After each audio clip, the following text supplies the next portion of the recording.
Assalamualaikum warahmatullahi wabarakatuh. Halo, saya Eni Wahyu. Hari ini saya akan menjelaskan tata cara pengisian SPT tahunan orang pribadi menggunakan formulir 1770S. Tentu kita sebagai warga negara yang baik harus memiliki NPWP. Dan mereka yang punya NPWP, maka wajib untuk lapor SPT tahunan setiap 1 tahun sekali. Oke, kembali ke SPT tahunan orang pribadi. Sebelumnya, saya akan jelaskan sedikit mengenai formulir yang bisa digunakan. Jadi, formulir untuk pengisian SPT dibagi menjadi 3.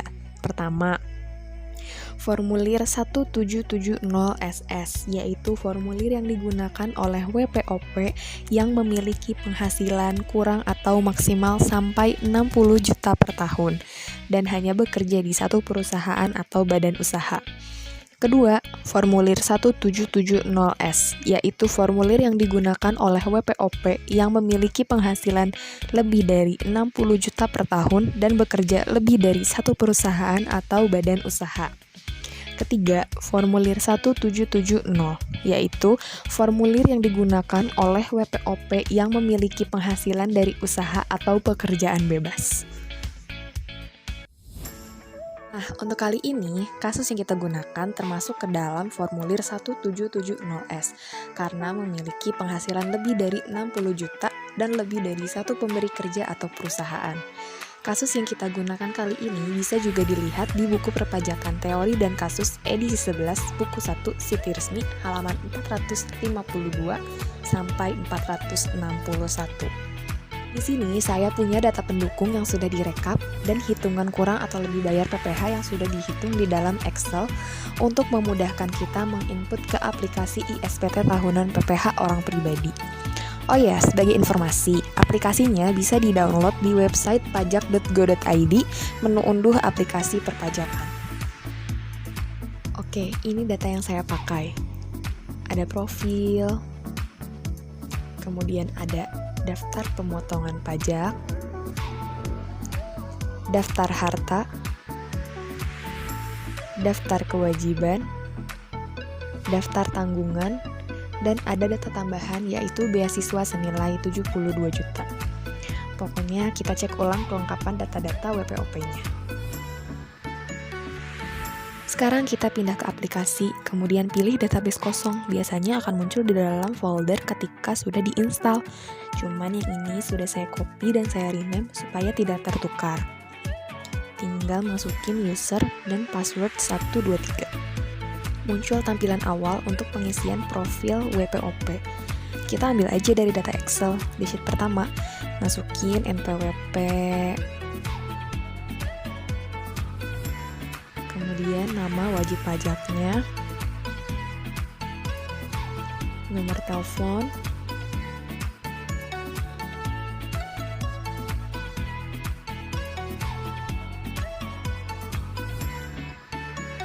nomor fax kalau ada, kemudian pekerjaan. Nah, masukin juga kode KLU-nya. Ini bisa dilihat juga di website. Kemudian status kewajiban, kemudian simpan. Jangan lupa untuk cek nilai PTKP dan diupdate di menu utility. Kalau misal belum sesuai, tinggal ganti aja. Sekarang kita ganti PTKP-nya ke 54 juta per tahun dan 4.500.000 untuk setiap tanggungan, kemudian simpan. Masuk ke menu SPT, pilih buat SPT dan buat tahun 2016 pembetulan 0 SPT tahunan OP 1770S, lalu oke. Masuk lagi ke menu SPT, pilih buat SPT yang ada, pilih tahun 2016. Masuk lagi ke menu SPT, pilih 1770S, kemudian isi mulai dari lampiran 1. Kita tinggal masukin aja nih data yang tadi dan disesuaikan dengan formatnya. Kita cek lagi ke rekap file. Di sini terdapat data royalti dan imbalan kepada peserta kegiatan. Nah, penghasilannya langsung input aja ke lampiran 1 bagian A. Oke, kita input royalti senilai 28 juta dan imbalan atau hadiah senilai 5 juta. Ini masukin penghasilannya aja ya. Lanjut ke bagian B. Tadi kan kita ada nih data tambahan atas beasiswa. Penghasilan atas beasiswa. Nah, ini kita input aja. Senilai 72 juta.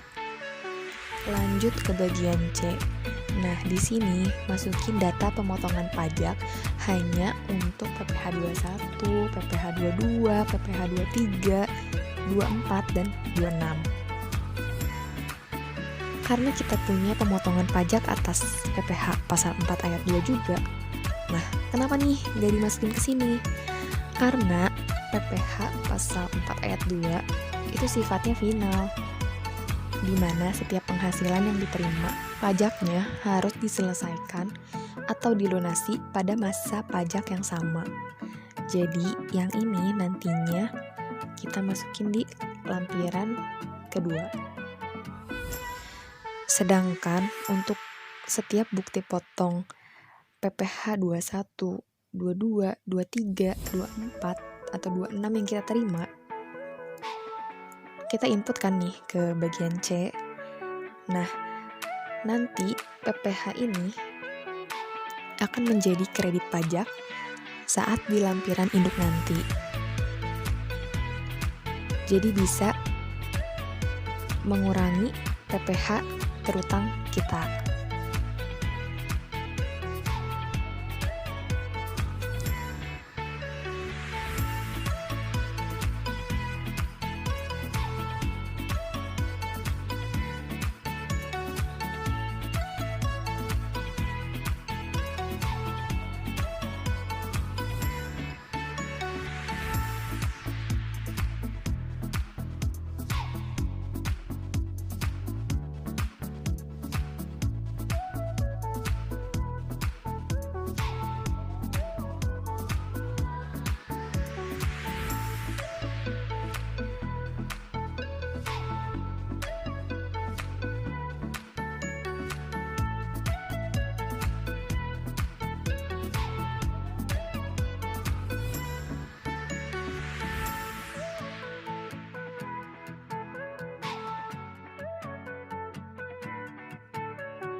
Kalau sudah, lanjut ke lampiran 2 bagian A.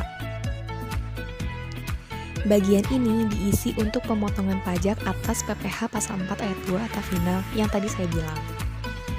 Kita punya dividen dan bunga simpanan. Kita input aja penghasilan dan PPh-nya. Dividen senilai 10 juta, PPh-nya 1 juta.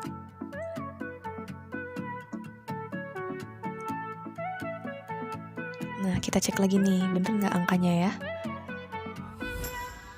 Kemudian masukin bunga simpanan, penghasilannya 6 juta. Kemudian PPh-nya 600.000. Jadi total PPh-nya 1.600.000. Lanjut ke bagian B, diisi dengan harta WPOP yang tadi sudah direkap juga di daftar harta. Tinggal pilih tombol tambah, kemudian input harta dengan memasukkan kode harta sesuai hartanya ya.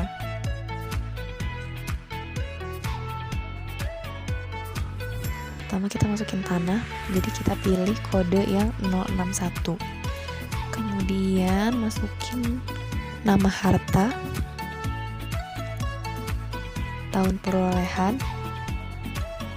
harga perolehan, dan keterangannya.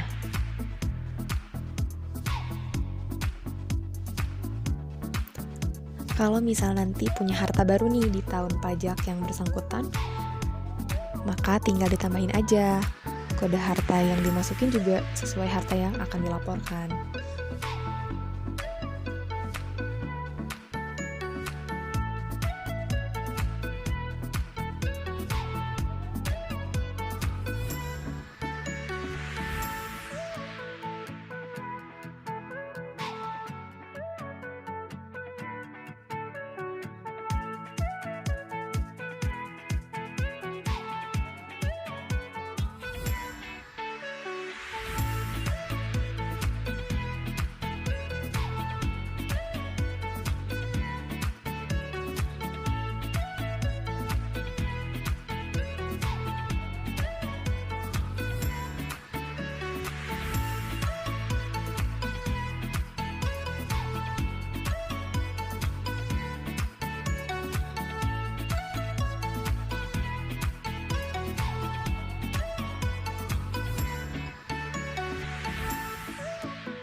Selanjutnya bagian C diisi dengan kewajiban atau utang yang masih ada. Sama seperti penginputan harta yang tadi. Tinggal klik tombol tambah, kemudian masukin datanya dengan memasukkan kode utang, nama pemberi pinjaman,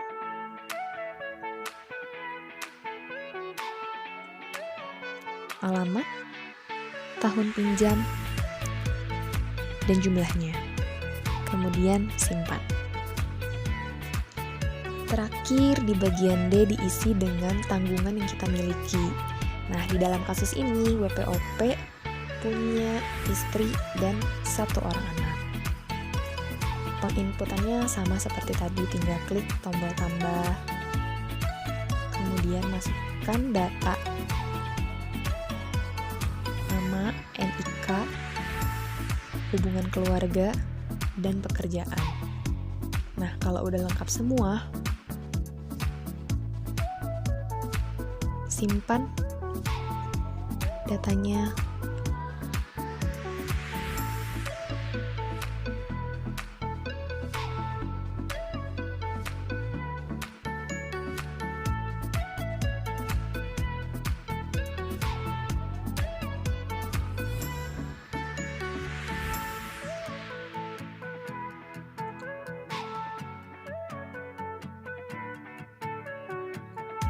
Oke, kemudian close. Masuk ke menu SPT, pilih 1770S, kemudian pilih induk. Nah, di sini finalnya. Ada bagian identitas sampai kuasa. Bagian identitas ada profil, bisa dicek ulang juga untuk memastikan bahwa data yang dimasukkan sudah valid. Nah, ini juga perhitungannya kita cek lagi ya. Oke, kita masuk ke bagian A. Di sini ada penghasilan neto dalam negeri sehubungan dalam pekerjaan. Ini bisa dilihat di 1721 A1. Tinggal input aja nih penghasilan netonya. Senilai 97.350.000. Lanjut ke bagian B. Ini masukin PTKP. K1 ya, karena punya istri dan anak 1. Oke, nah ini kan muncul nih PKP-nya, nilai PKP-nya. Kita compare sama yang di Excel tadi. PPh terutangnya juga nilainya sama ya, 5.102.500. Oke. Nah, di bagian D ini untuk nomor 12 itu yang tadi saya bilang bahwa pemotongan pajak PPh 21, 22, 23 yang tadi diinput itu bisa menjadi kredit pajak, jadi pengurang, sebagai pengurang PPh terutang. Nah, karena kredit pajak yang lebih besar dari PPh terutang, maka PPh yang dihasilkan adalah lebih bayar, senilai 1.065.000. Oke, lanjut ke bagian E. Karena lebih bayar, maka di nomor 17 kita harus memilih salah satu pernyataannya. Kali ini kita pilih direstitusikan atau pengembalian kelebihan atas pembayaran pajak. Nah, karena lebih bayar, maka bagian F dilewat saja, masuk ke bagian G. Kemudian, centang lampiran yang diperlukan. Terakhir masuk ke bagian kuasa, di mana apabila yang menyampaikan adalah wajib pajak itu sendiri, maka pilih yang wajib pajak. Apabila tidak, maka bisa menggunakan kuasa. Kemudian tinggal masukkan tanggal, kemudian simpan. Lanjut ke menu lapor SPT, pilih menu cetakan, kemudian cetak file induk.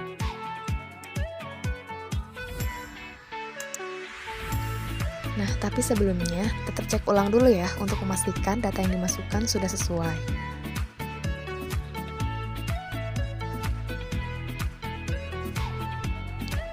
Oke, kita cek lagi. Dari mulai profil sampai kurang atau lebih bayar PPh-nya.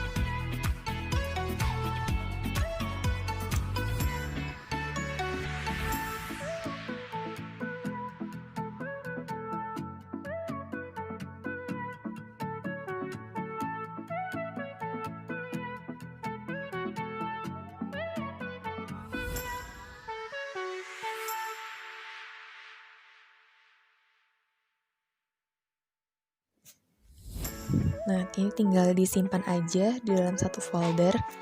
Ini kita cetak ke PDF.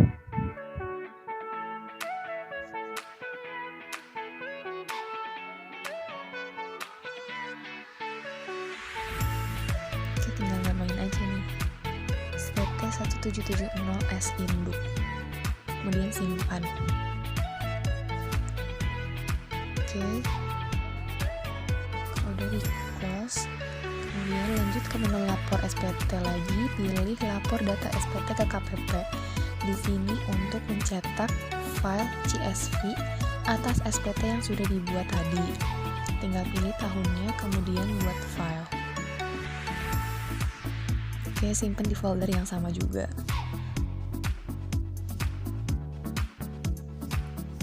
Oke, nah ini udah muncul ya yang tadi. Disimpan. Nah, saya juga sudah menyiapkan file SPT tahunan OP 1770S dalam bentuk Excel. Nah, karena di dalam aplikasi hanya ada file induk aja, maka untuk lampiran 1 dan 2, saya save as ke file PDF dari file Excel yang sudah saya siapkan ini. Ini datanya juga sudah dimasukkan, sudah sesuai dengan yang tadi di aplikasi. Oke, tentu kita cek ulang lagi ya.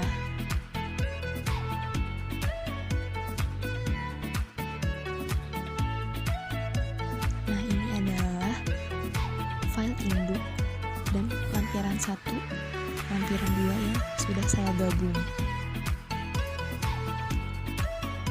Ini bisa langsung di print aja, kemudian ditanda tangan, kemudian di scan.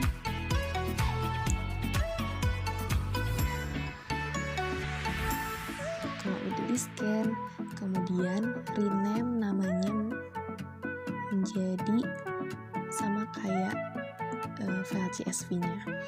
Nah, file CSV dan file PDF yang tadi yang sudah di rename itu bisa langsung dilaporkan di djponline.pajak.go.id seperti yang ada di tampilan saat ini.